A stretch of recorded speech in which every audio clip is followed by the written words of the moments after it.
Hola, buen día. Es un placer saludarles. Mi nombre es Pedro Verde, soy licenciado en Comercio Internacional, doy clases de Comercio Internacional en la Universidad Carlos Alejandro de Humboldt y hoy estaremos hablando sobre integración.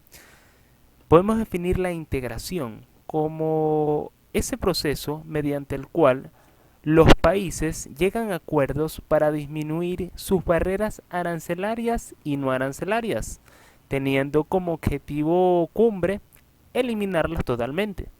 Sí, ese sería el ideal.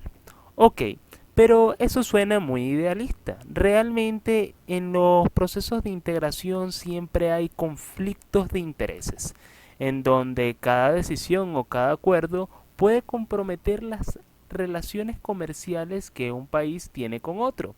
Es decir, llegar a un acuerdo de preferencias arancelarias, digamos por poner un ejemplo, Argentina y Japón, compromete los acuerdos que tiene Japón con Brasil y viceversa.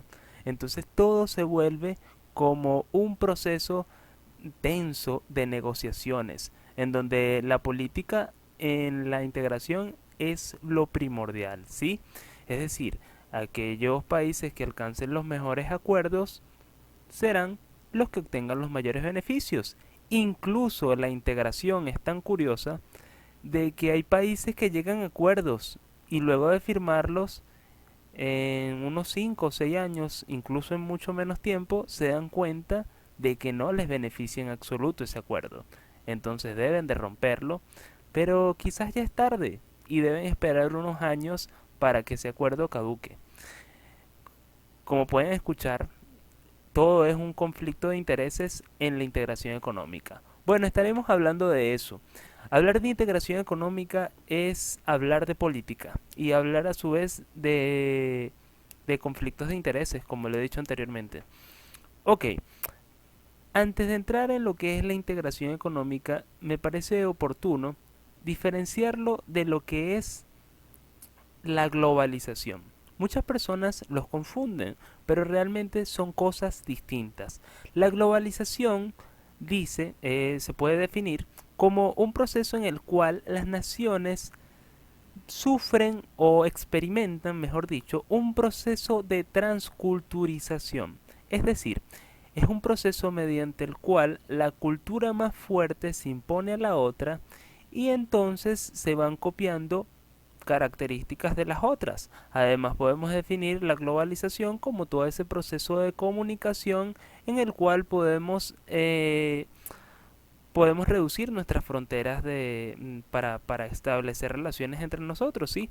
La globalización ha permitido a través del Internet y otro estilo de tecnologías que podamos conectarnos entre nosotros, ¿sí? Podemos estar en distintos continentes y aún así comunicarnos, lo cual ha traído avances gigantescos a toda la humanidad. Incluso podemos hacer comercio con personas que ni siquiera conocemos en otras latitudes del mundo, con otro idioma, en fin, la globalización es un proceso como lo defino como más cultural, ¿sí? Mientras que la integración, vuelvo y repito el concepto, es un proceso mediante el cual los países mediante acuerdos reducen sus barreras arancelarias y no arancelarias. Es decir, la integración es un fenómeno netamente político y económico, ¿sí? Sin embargo, evidentemente, genera consecuencias en lo que es lo cultural. Este video o esta audio clase, mejor dicho, estará hablando sobre las distintas etapas de integración. Es un tema sumamente amplio y de los más interesantes realmente para las personas que se especializan en comercio internacional. Pero simplemente en este video veremos sus etapas y cada una de sus pros y sus contras. Ok, la primera etapa de integración. Voy a citar las 5 etapas de integración y luego hablaré en detalle de cada una de ellas. ¿Sí? La primera etapa de integración es la preferencia arancelaria. ¿Sí?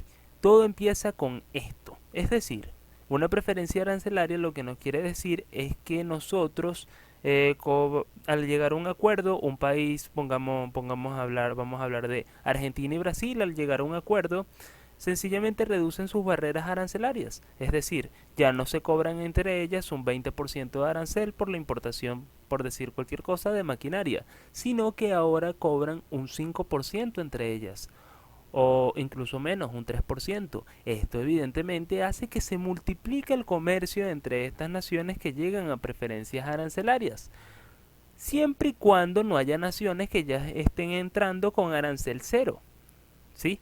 Eso es importante destacarlo. Entonces, la preferencia arancelaria es una primera etapa de integración en la cual los países a través de acuerdos llegan a reducir sus barreras arancelarias.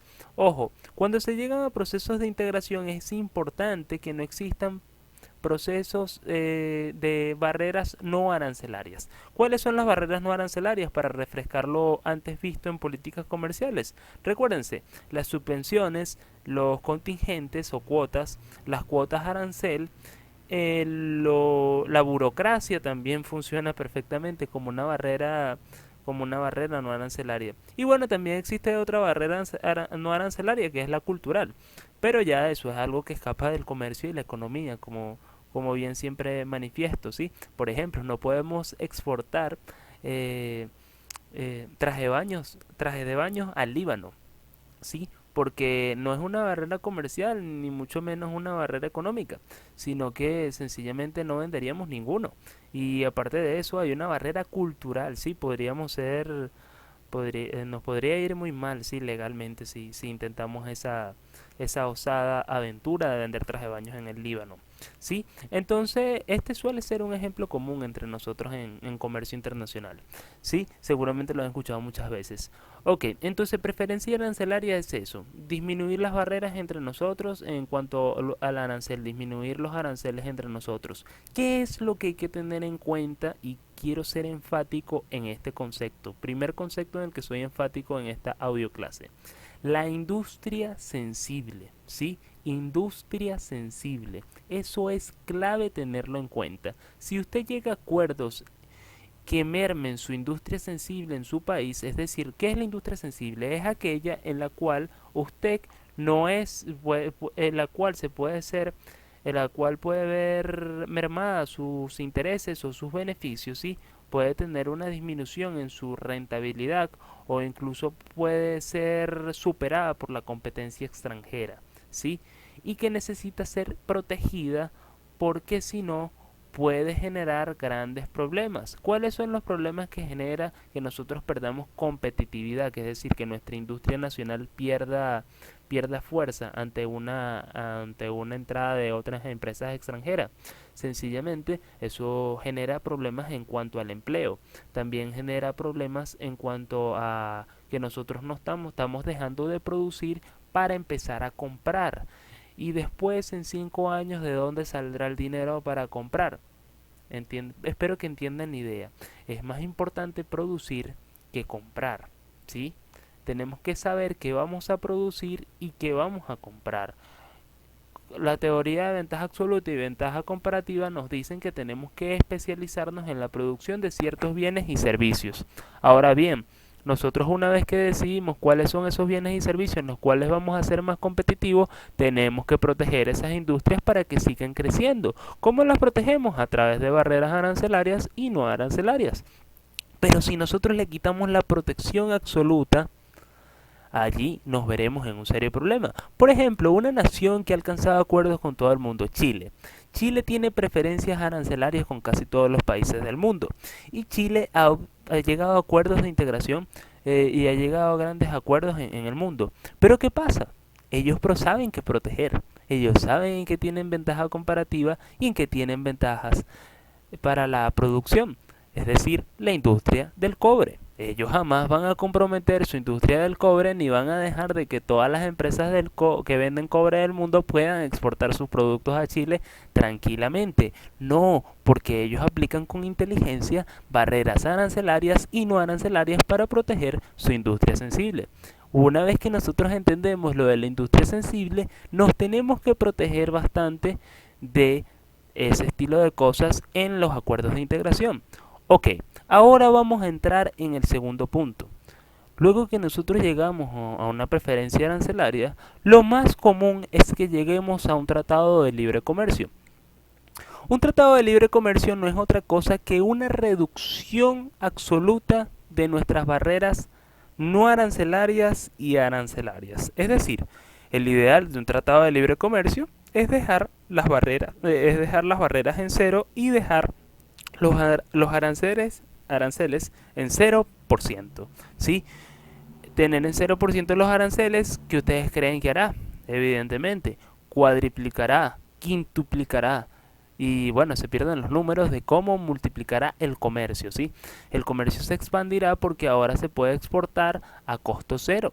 Eso es todo un gran avance en cuanto a las relaciones comerciales. Uno de los tratados de libre comercio más criticados del mundo ha sido el Telecán, ¿sí? El Telecán es un tratado de libre comercio celebrado entre Estados Unidos, Canadá y México. Decían que los grandes ganadores de ese acuerdo evidentemente fueron Canadá y Estados Unidos, que encontraron un mercado en México en el cual podían fabricar e importar todos los componentes de los automóviles, principalmente de las autopartes, a coste cero. Cuando eso lo podían haber importado con un coste más elevado si México les cobraba aranceles, ¿sí? Entonces, además, México solo se protegió en la industria energética. Y bueno, eso multiplicó el comercio, pero el mayor beneficiado, sin duda alguna, fue Estados Unidos y Canadá.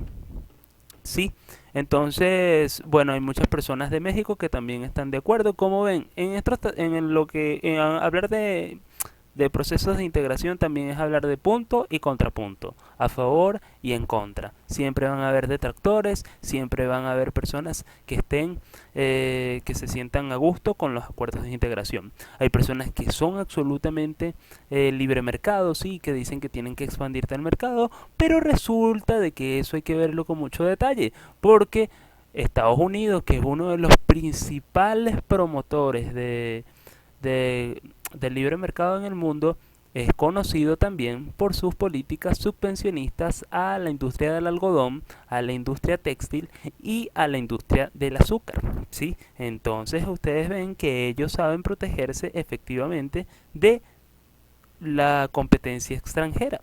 Por ejemplo, hay un país como Mali que podría exportar tranquilamente su algodón a Estados Unidos, pero no puede hacerlo porque no es competitivo. Los aranceles que le coloca Estados Unidos son altísimos y si no fuera suficiente con eso, además tenemos el problema de que tiene que competir con unos productores de azúcar de que son subvencionados. Entonces aquí estamos hablando de políticas proteccionistas. Como ven, el Tratado de Libre Comercio nos dice que dejamos los aranceles en cero.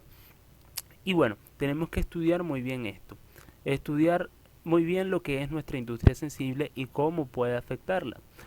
También tenemos que estudiar cuáles son los pros y los contras. Cuando se llega a un acuerdo de libre comercio, sencillamente se hace para multiplicar el comercio, para aumentar la facilidad. Es decir, el libre comercio lo que nos quiere decir es que hay un tráfico libre de personas, bienes y servicios. Ahora bien, seguimos avanzando, ¿sí?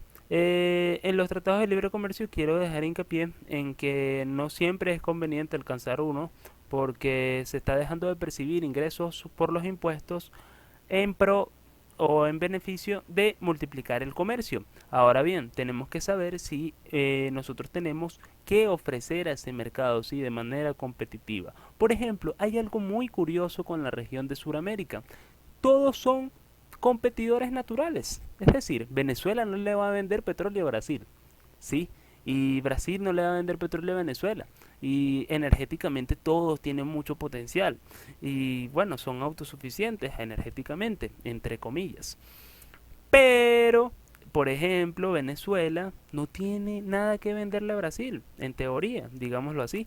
Pero Brasil sí tiene la industria alimentaria que puede ofrecérsela a Venezuela. Pero sabemos que la industria alimentaria, la industria agrícola es una cuestión en la que hay que protegerse. Según eso lo dice la Organización Mundial del Comercio, ¿sí? Está de acuerdo en que las naciones se protejan agrícolamente. Cuando Venezuela alcanzó un acuerdo con Argentina y Brasil, con Mercosur, resulta de que eso terminó mermando su industria alimentaria. Y hoy por hoy, en el año 2017, Venezuela pasa por una de sus peores crisis alimentarias o la peor crisis alimentaria de su historia. Evidentemente fue por llegar a un acuerdo de integración en el cual no tenía nada que ofrecer, pero que los demás tenían mucho que ofrecerle, es decir, venderle. Pero ¿de dónde salen los ingresos si no vende, si los, con los precios del petróleo tan bajos? Es todo un tema, o sea, la integración, miren, es un tema en que ustedes pueden verle punto contra punto, pueden ver los pros y los contras, todo depende de ustedes, pues. Ok, y de sus análisis pertinentes, que es lo más importante de desarrollar, es decir, un criterio propio con respecto a lo que puede ser bueno o malo. Ok, el Tratado de Libre Comercio hay que estudiarlo con mucho cuidado. Una vez que nosotros llegamos a un Tratado de Libre Comercio, tenemos que avanzar a lo que sería la tercera etapa. La tercera etapa es una unión aduanera. Una unión aduanera lo que nos quiere decir es que nosotros, al alcanzar un acuerdo, vamos a cobrar un mismo arancel. Entre nosotros hay arancel cero, ¿sí? Digamos país A, país B. Vamos a poner, vamos a hablar de, vamos a hablar de Perú y Bolivia, ¿sí? Digamos que llegan a un acuerdo hipotético entre ellos, Perú y Bolivia. Entre ellos hay arancel cero, pero sin embargo eso no es suficiente, porque ¿qué pasa si Bolivia tiene un acuerdo con la Unión Europea y Perú tiene otro acuerdo con la Unión Europea? Resulta que si tienen acuerdos distintos, eso va a mermar ciertos intereses, porque quizás Alemania se sienta más tentada a venderle a una tasa más preferencial a Bolivia antes que a Perú. Entonces, ¿por qué se evita esto? ¿Por qué se busca un acuerdo quise decir, por qué se busca un acuerdo de unión aduanera? Sencillamente porque no solo integra lo que es el Tratado de Libre Comercio, es decir, arancel cero entre nosotros, sino que también nosotros al llegar a un acuerdo de unión aduanera vamos a cobrar exactamente lo mismo a los otros países, ¿sí? A aquellos países que quieran exportar sus productos a nuestras latitudes, a nuestros países, tendrán que experimentar o sufrir los embates de una tasa de arancel más alta de la que hay entre nosotros. Evidentemente, si Perú al llegar a una unión aduanera, como he hablado hipotéticamente, Perú tendría que cobrarle 5% a Alemania si Bolivia le cobra 5% a Alemania. ¿Qué es lo complicado aquí otra vez? La industria sensible. La industria sensible de Bolivia y la industria sensible de Perú no son las mismas quizás. Quizás tienen potenciales distintos, tienen productos distintos que ofrecen, pueden ser muy similares entre sí, llegar a muchos acuerdos entre sí, pero una unión aduanera es un paso muy engorroso y es difícil de llevar a cabo, ¿sí? La Unión Europea lo alcanzó de manera magistral y bueno, le costó, tuvo serios procesos, ¿sí? Hay algo admirable de la Unión Europea, ¿sí? Y es algo que siempre digo en clase. Fue algo progresivo, ¿sí? No fue de un día para el otro. Sencillamente fue avanzando progresivamente, ¿sí? Durante aproximadamente 45 años y aún sigue avanzando, ¿sí? Sigue haciendo procesos para mejorar ese proceso de integración y irlo innovando. Entonces, el último paso que dio la Unión Europea, de eso vamos a hablar más adelante, fue clave porque nosotros una vez que tenemos la unión aduanera, ¿sí? La Unión Europea la alcanzó en 1970 aproximadamente, ¿sí? La unión aduanera lo que permitió fue que existiera una facilidad para la exportación e importación entre los países miembros, ¿sí? Entonces, al tener los mismos requisitos aduaneros y al compartir una aduana común y cobrar los mismos aranceles a otros países, eso permite de que que se hiciera, eso permitió que se hiciera mucho más competitiva la Unión Europea. Ahora bien, seguimos avanzando. La otra etapa, la otra etapa que corresponde sería la unión de mercado. La unión de mercado es un avance de esa unión, es un avance es la próxima etapa en la escalera, por así decirlo, es el próximo peldaño de esa unión aduanera. Ojo, Por ejemplo, Mercado Común del Sur, Mercosur, ¿sí? Es un mercado común, pero no es una unión aduanera y probablemente nunca sea una unión aduanera. Es decir, la unión aduanera no prela que exista una unión de mercado. ¿Qué es lo que nos quiere decir una unión de mercado? Que puede coexistir sin que haya una unión aduanera. Quiero ser enfático en eso, ¿sí? No es la etapa anterior no prela esta, es decir, de un tratado de libre comercio se puede pasar a una unión de mercado siempre y cuando se haga en los tiempos adecuados y con los procedimientos adecuados. La unión de mercado lo que nos quiere decir a nosotros es que todo lo que puede, todos los bienes y servicios circulan de manera libre, ¿sí? Hay un libre tránsito de personas, productos, bienes y servicios entre esos países. Es decir, incluso lo más engorroso aquí es las normativas, es decir, lo que es de libre comercio. Por ejemplo, lo que es de libre comercio en Alemania en este momento es de libre comercio en España, sí, porque ambas son miembros de la Unión Europea. Sí, esto es importante destacarlo. ¿Qué es lo que pasa cuando no hay una unión de mercados? Sencillamente hay un problema porque lo que es legal en un país quizás no lo sea en otro. Esto es sumamente delicado, ustedes se imaginarán en ciertos rubros. Es decir, si en Brasil se vende, si por ejemplo Mercado Común del Sur, ¿sí? Si en Brasil tienen una normativa con respecto a la venta de ciertos productos, digamos armas, en Argentina debe existir una muy similar porque están en un mercado común, es decir, hay una libre exportación e importación de esos productos, entonces eso complica mucho el asunto. En el caso de la Unión Europea, nosotros tenemos que tener en cuenta de que esto fue una cosa difícil de lograr porque las normativas difieren mucho de un país a otro, primero por cuestiones de idioma, segundo por cuestiones culturales y tercero porque a veces un país puede que esté más avanzado que otro en ciertos términos. Por ejemplo, en el sector farmacéutico esto suele ser complicado porque algunas medicinas pueden ser legales en España y también en Alemania en este momento. Y eso evidentemente no ocurre, por ejemplo, en otros países que no tienen un mercado común. El mercado común también tiene ciertas ventajas, ¿sí? Hay empresas que al alcanzar un mercado común, por ejemplo, hay empresas de Argentina que tranquilamente, mercado común del sur, hay empresas de Argentina que tranquilamente pueden producir en Argentina y no vender absolutamente nada en Argentina. Vender todo en Brasil. Ustedes dirán, esto no tiene sentido. Bueno, pongámoslo así. Digamos que digamos que Venezuela, por decirlo así, Venezuela llega a un acuerdo, un mercado común con otro país que le quede cerca, digamos Colombia, sí, esto es un caso hipotético, digamos que llegan a un acuerdo. Bueno, ¿qué pasa? Quizás en Venezuela hay una bebida que es exótica, ¿sí? Quizás digamos el papelón con limón, hay una bebida que es exótica, ¿sí? O algún producto, ¿sí? No, es que estos países son muy similares entre sí. Mejor sería Brasil y Argentina. Llegan a un mercado común del sur, ¿sí? Llega a un mercado común Brasil y Argentina. Entonces, ¿qué ocasionaría? Digamos que la arepa es algo sumamente común en Venezuela. ¿Qué pasaría si se lograra envasar eso, se lograra pasar por un proceso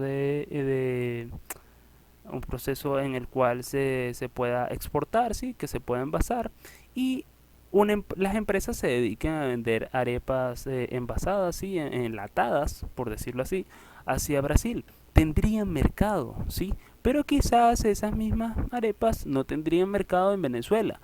Pero ¿por qué no se venden actualmente así? Porque sencillamente sería muy difícil, ¿sí? Sería difícil por las normativas, sería difícil por las normativas, por los inconvenientes que pueda generar en cuanto a lo fitosanitario, también en cuanto a la salubridad y en cuanto a otros tipos de procesos, ¿sí? Entonces, en el mercado común del sur, Mercosur, tiene que tener muy en cuenta eso, ¿sí?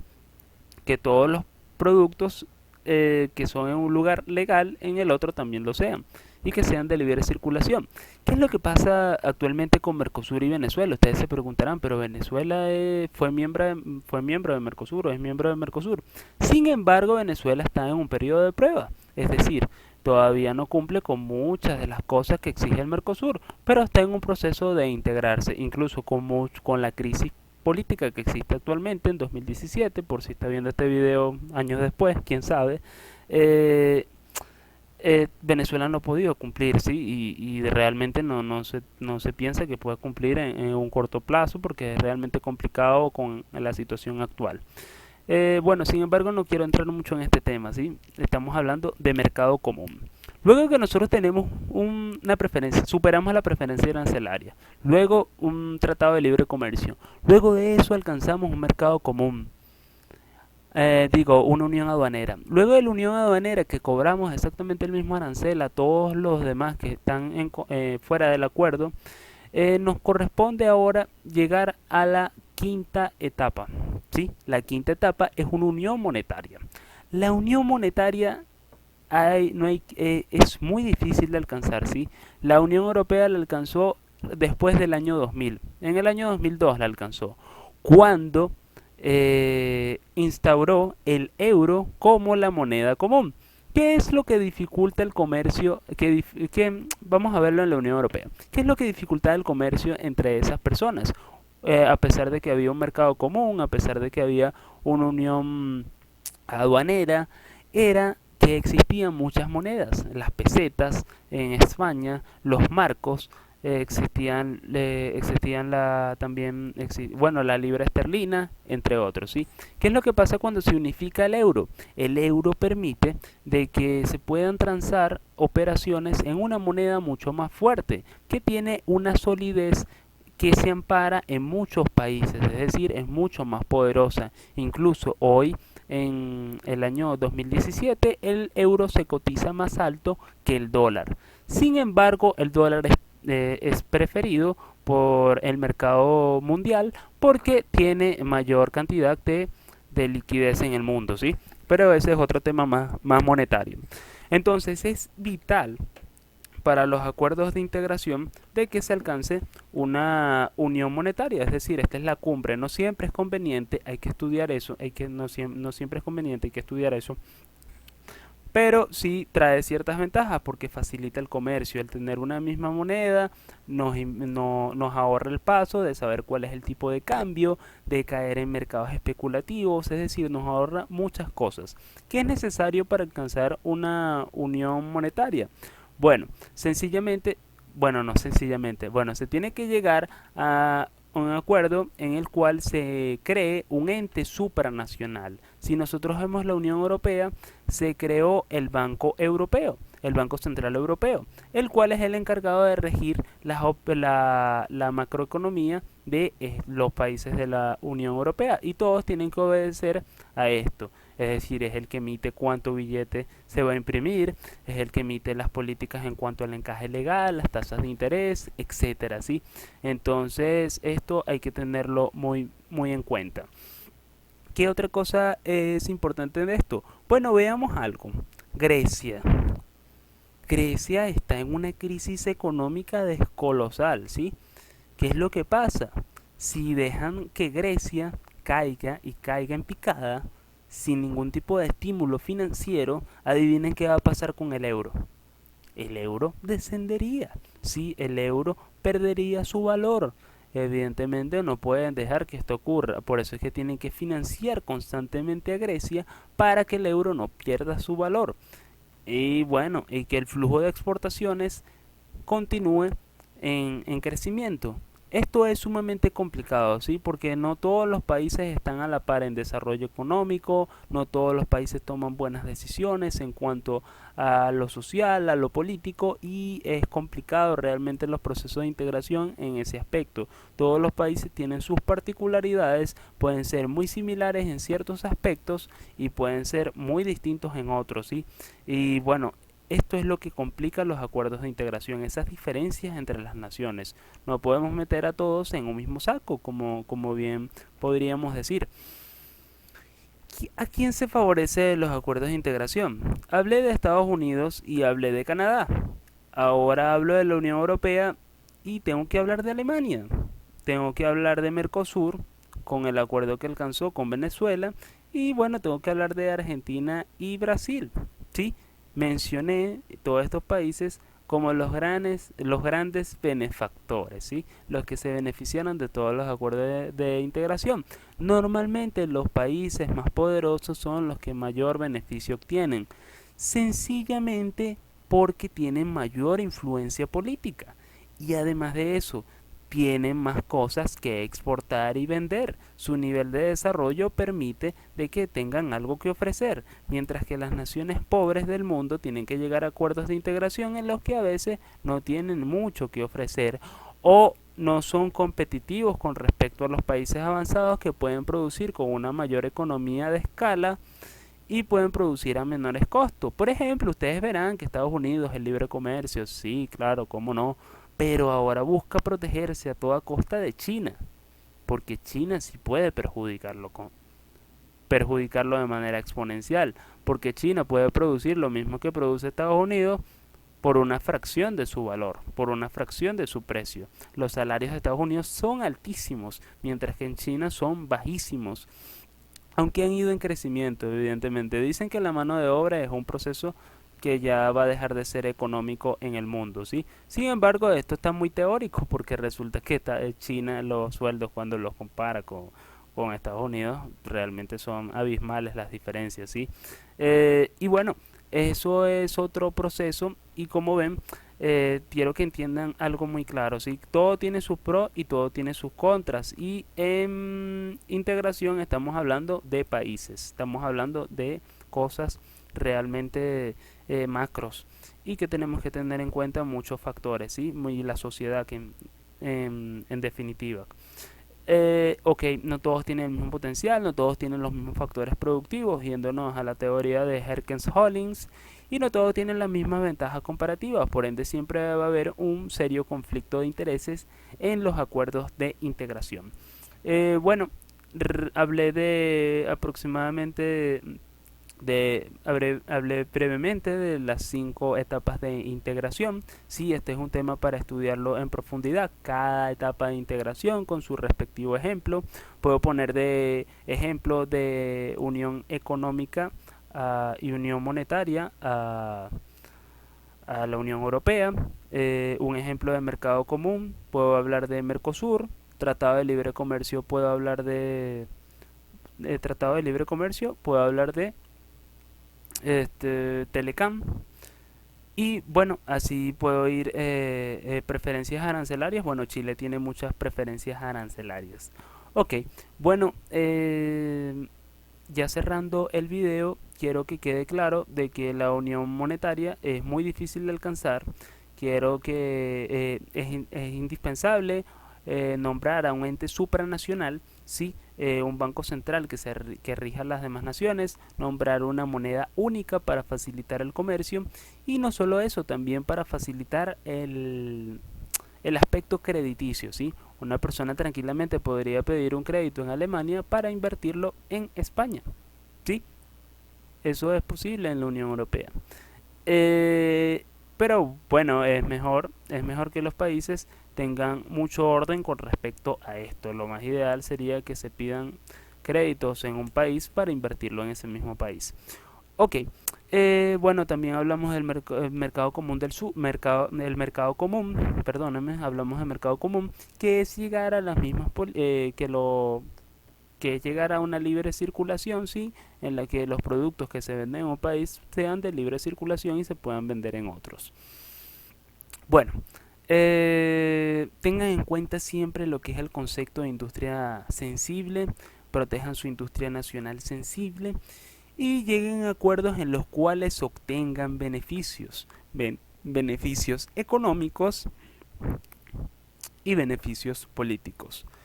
Bueno, la integración es un tema apasionante, sí, lleno de política, lleno de conflictos de intereses, lleno de negociación, en lo cual siempre el más astuto se lleva la mejor parte. Bueno, muchas gracias por su atención, feliz día.